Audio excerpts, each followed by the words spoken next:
Hello there, Stanley Carr here. I love collecting music and sports memorabilia. Want to know where you can find some? I'll tell you. Go to oldglory.com. This website features one-of-a-kind apparel from your favorite sports teams and musical artists.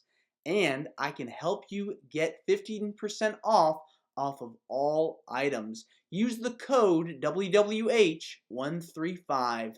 Enjoy the episode.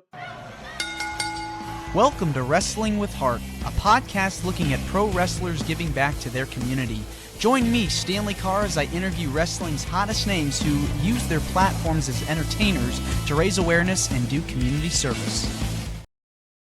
Hello and welcome to another edition of Wrestling with Heart. This is the show where we talk with professional wrestlers and professional wrestling personalities about their lives in and outside of the ring, as well as doing acts of charity work, community service, volunteering, and spreading positivity. We're always about the positive vibes here on the show, and with me right now, I have got a very special guest.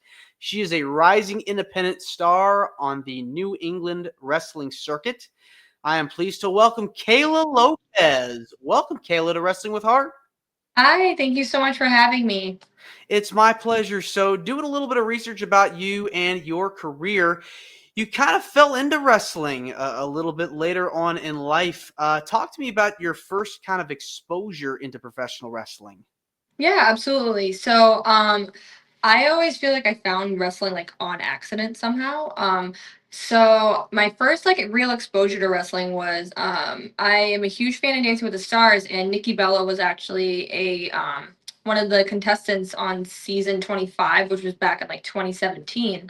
So every season I would always like Google like, oh, what does each contestant do? So I Googled Nikki Bella, and of course wrestling comes up, and I'm looking and I'm like, oh, like I had no idea really that it like wrestling existed. I know that kind of sounds crazy now.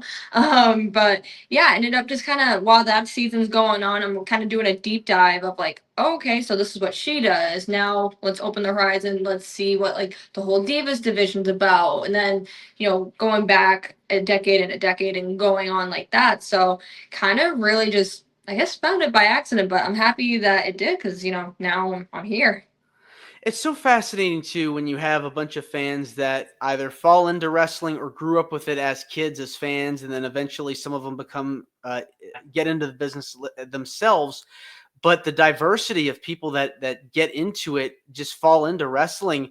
And it's a testament to the people that kind of crossed over, like you mentioned, Nikki Bella, also The Mhm. Rock and John Cena are able to have these successful careers outside of wrestling, and they bring in new audiences. So I find that very cool that you were kind of very curious and interested in getting into it and falling in love with it. So was Nikki Bella your favorite growing up? Was she your favorite?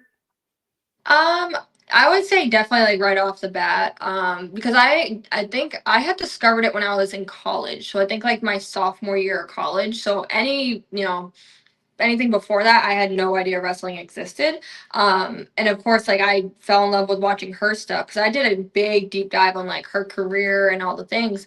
So yeah, she was definitely my favorite growing up, and I actually have one of her quotes tattooed on my side. So a lot of people comment on that, and they're like, that looks familiar. And I'm like, yeah, I know. I mean, I got the tattoo like around like a year later after I discovered her, but like, yeah, I think she just has a positive message to send. I know she gets, and it's crazy because she gets so much hate, but like, she's a Hall of Famer. Like, there's a reason to that.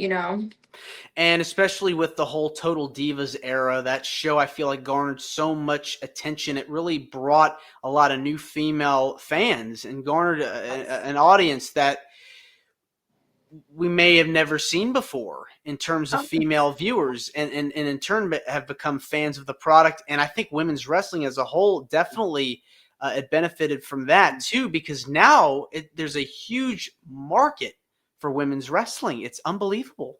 Yeah, absolutely. I think a lot of young girls come to like some independent shows now, and it's like, oh, I want to be like Kayla Lopez, I want to be like Livia, I want to be like Brittany Brooks, or really anyone that's wrestling. They see these people up there, and they see these women up there, and they're like, oh, I didn't realize women could do it. And not only these women can do it, they can do it just as good as the men, if not better sometimes. So like it's really like thanks to Nikki Bella and all these women that came before her and really started that lineage. We're able that like we're the ones reaping the benefits because of what they've done for us and they've paved the way for us. So really impossible without all the women who came before us and set that tone. Definitely set the tone. And when you get into the business yourself, you're now stepping into it and it's like, oh my gosh, I see what they're doing on TV. Now Mhm. I'm here. I got to prepare myself. I join a wrestling school. I sign up to train. Walk me through that process because it is very intense. Yeah, I think, it's all about picking the right school and, once you get going and start training, realize the ring is not a trampoline. So everyone thinks it is, but it's not. And you really have to dedicate yourself to putting the time in. It's not going to be like quick overnight. Like John Cena wasn't a champion overnight. Nikki Bella didn't become the first, like, or not the first, the longest reigning Divas champion overnight. Like, all these people that you see that are headlining Mania and are doing these huge things, it started a long, long time ago. So, it's all that training, all that promo work, it's all the car rides to and from the independent shows, and all the time that you really have to put in and invest in this. So, definitely people can sometimes underestimate that. I know I did right off the bat. I didn't really know what I was getting into. Me getting into wrestling truly was kind of like a spur of the moment. Because a school started following me on Instagram. I saw they did a free class and I signed up to go the next day. And it was just like that. It was very random, not very well thought out, but very random. And, I'm glad that that's my path and that's what happened because now I'm here um, enjoying it. Walk me through and kind of elaborate a little bit on your first experiences in wrestling school because like you kind of mentioned earlier, it is not ballet. It is something that you really have to perfect and it takes time, years to really get it in motion. You really Yeah. have to dedicate time and put so much effort into it and sacrifice a lot. What was it like learning from your trainers and talk to me about any pieces of advice that your trainers gave you starting out that you've applied to now? Yeah, so I mean, when I first signed up, it was a lot of, you have to start by learning the very basics. I think one piece of advice that I had learned very early on is like, you have to learn the foundation. You can't just, if you're building a house, you're not going to pick out what furniture you want in it or, pick out what color walls you want to paint without even having the foundation filled. That'd be kind of crazy. So I think that that's like one of the biggest pieces of advice I got early on. And really just making sure that you're running a business for yourself that is like you want to carry yourself well. You don't want to have, you know, trying to think of the best way to explain it. You don't want to carry yourself professionally in a way that's going to turn people away from you because you want people to want to have you. Like you want to be the person that is on the card that people are like, "Oh, she sells tickets or she's very professional or he or whatever." So, starting off in training, you have to learn all those basics and then you have to learn business basics and now, social media plays a part of like, "Okay, how do I market myself?" Then there's the aspect of like, okay, you will have to learn how to cut a promo. Here are some ways to do it at home. So like, lots of hours of like standing in a mirror cutting a promo. Like there's so many different things that you have to do. And then on top of that, have a balanced diet, work out, do all the things and really get your body into a shape where your body's going to be okay with bumping however many times a day or whatever comes from it. Yeah, it seems like a lot that you have to learn like really fast all at one time. And especially you brought Yes. up social media and the internet.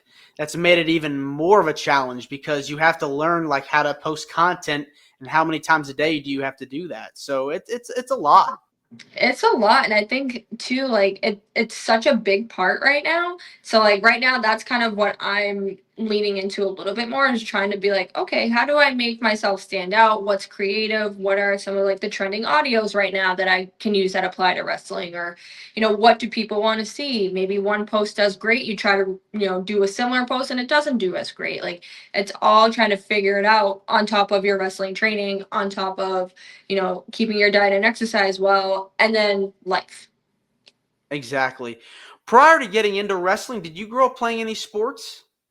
Yeah, so I was a dancer actually for almost like 20 years. So I did like all like tap, jazz, ballet, hip hop, like competition dance. I was very much a competition kid growing up. So I do think that that really carried into wrestling a lot because some of the same, things apply. Like your timing has to be right. You have to know where to place your feet, how to carry your body. Then the performance aspect of like, okay, you have to use your face because like your face tells a story. Those are just like some of the little things, but dancing and wrestling go hand in hand. So that's why a lot of wrestlers do well on shows like Dancing with the Stars and whatnot, because it's so Yeah, it definitely seems like there's a lot of crossover and a yes. lot of movement, and it is a sport too because you're constantly, as you said, you're working with your body, constantly trying to figure out where to go and where to pivot to, and you're working with your opponent a lot, your partner, to be able to figure out how does this match work? Who Yes. how do I get this person on here? How do I get this maneuver? So you really, it's a lot of back and forth. 100%. Yeah. So you put the basics together. Walk me through your first few matches. Were you nervous, shy, afraid? How were you able to overcome some of those feelings? All the things. So definitely it was like I remember my very first match.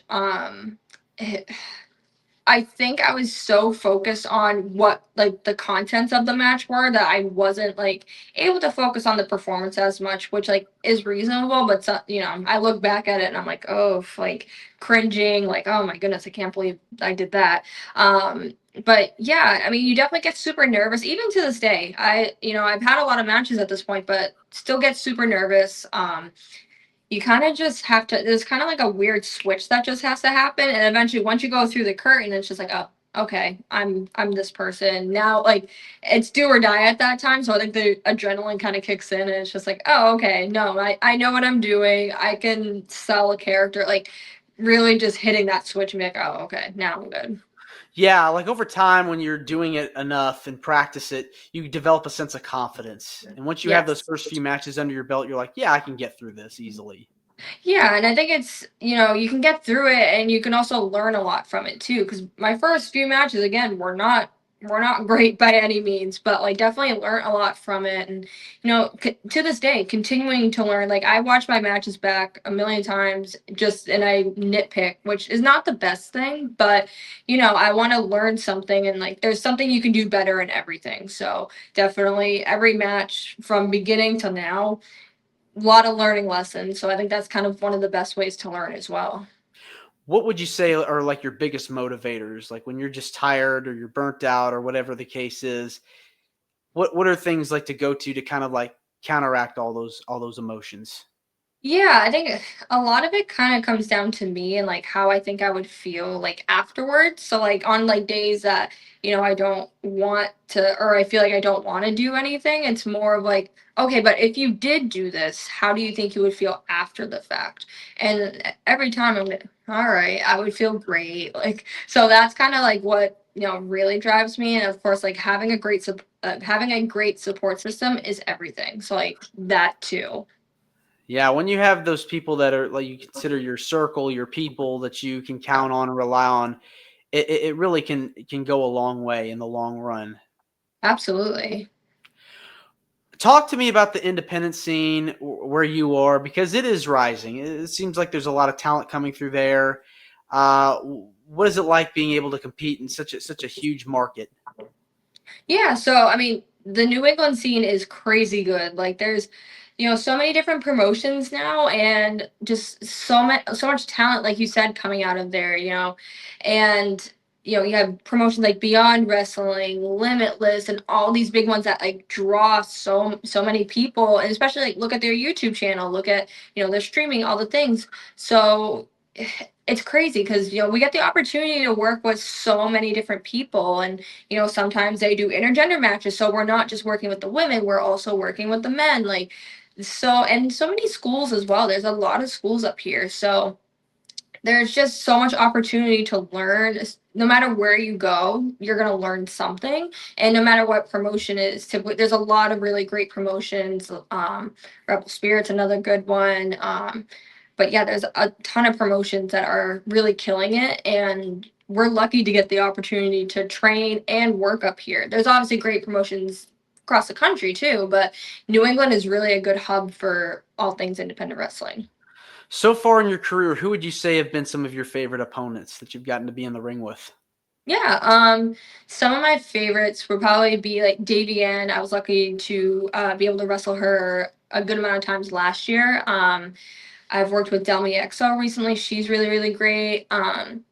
Luscious Latasha, she was my first match, and we see each other fairly often. She was at my wedding celebration. Like, she's really, really great and has taught me so much.